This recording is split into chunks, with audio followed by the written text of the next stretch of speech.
Well, joining us now on the News at 10 is the Lagos State Sector Commander of the Federal Road Safety Corps, Mr. Hyginus Umeje. Thank you for joining us on the News at 10. Thank you very much.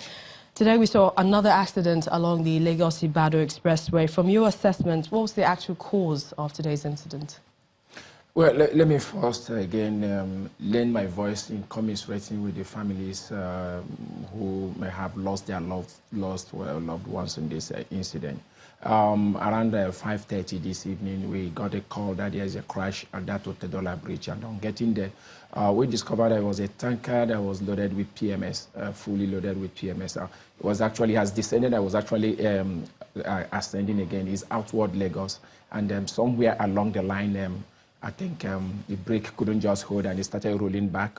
The driver, sensing that he might just be rolling on vehicles, decided to turn the vehicle and do what we call jackknifing, and the vehicle just fell. And instantly there was an explosion, and the fuel continued spreading down like that, and the fire that followed was just from one car to the other. By the time the dust settled, we counted about 54 vehicles that were burnt, and we were able to recover 9 bodies burnt beyond recognition. 4 others sustained various degrees of burn injuries, 2 very critical, and the other 2 were just minor, but they're all presently at the accident and emergency hospital receiving treatment. And as we speak, rescue operation is still ongoing in terms of removing the wreckages off the road so that we can fully open the road again for traffic.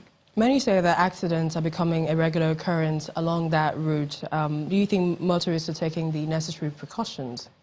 I think that's where the problem lies. We're not really taking the necessary precautions. If you look at the road, you discover that there is, whether you're coming from the Ibadan axis or you're going out, there is a descent, then you now climb up again. So what is expected of the motorists here is that when you are descending, you slow down your speed. And when you are now ascending, okay, you can now increase so that you're able to use that same momentum you gathered when you're descending. In this case, you don't think the tanker driver did that? I don't think that was what happened here. The man midway couldn't climb further and he started coming back. And another thing that one will also take home from this is our driving culture of going bumper to bumper. I think this should serve as a lesson to us. I reasonably believe that if there is the right following distance between the vehicles in that traffic, perhaps the damage would not have been this colossal. But we kept on going bumper to bumper like that. One would argue that should there have been traffic in the first place, but how easy also is it for security agencies to coordinate rescue operations at the scene? Let me use this opportunity to really commend all the responder agencies within Lagos, the fire service, LASEMA, the LASMA, and the police, everybody. It was a case of once you get the information, you escalate it to the other agency, and within a twinkle of an eye, we were all there. The fire service, they did a good job in putting off that fire, and of course, police in controlling the crowd and securing the environment. FRSC officials with LASMA, LASEMA officials, all of us putting our hands together to take off the dead bodies. It was a well-coordinated operation, and like I said, even as we speak, we still have LASEMA with their equipment taking off the crane, taking off those vehicles off the road. Finally, how can you paint with regards to what the road is at this moment, especially with people who are stuck on the other axis and who need to get home?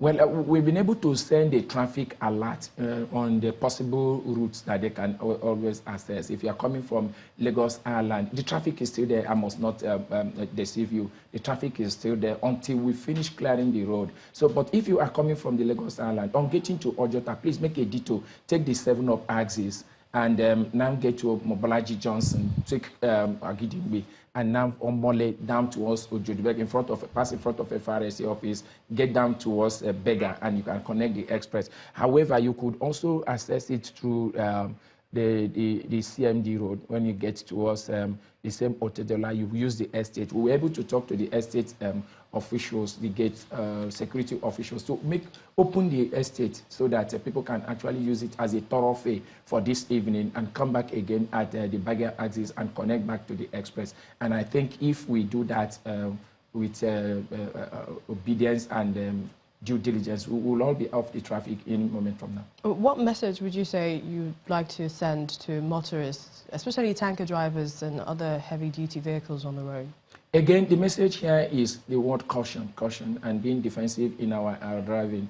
We must also take a good look at the roadworthiness of our vehicles, because for now, as we speak, I cannot ascertain what was actually the roadworthiness state of that truck that was actually climbing that made him to start coming up. Then for the rest of us, each time we are driving and you are following a tanker like that, please give it a distance, because these are all things that would have helped to at least curtail the number of casualties and the damages. Let's give the right following distance each time we are on the road, and be very, very alert. I know that what helped would have been that people just abandoned their vehicle and jumped to the other side of the road, and that's why you have 54 vehicles that got burnt and only 9 bodies. It's not only, because if you want one soul, it means a lot to us. Yeah. We'd like to thank you, Lagos State Sector Commander of the Federal Road Safety Corps, Mr. Hajin Usumeje, for coming on the news at 10. Thank you very much.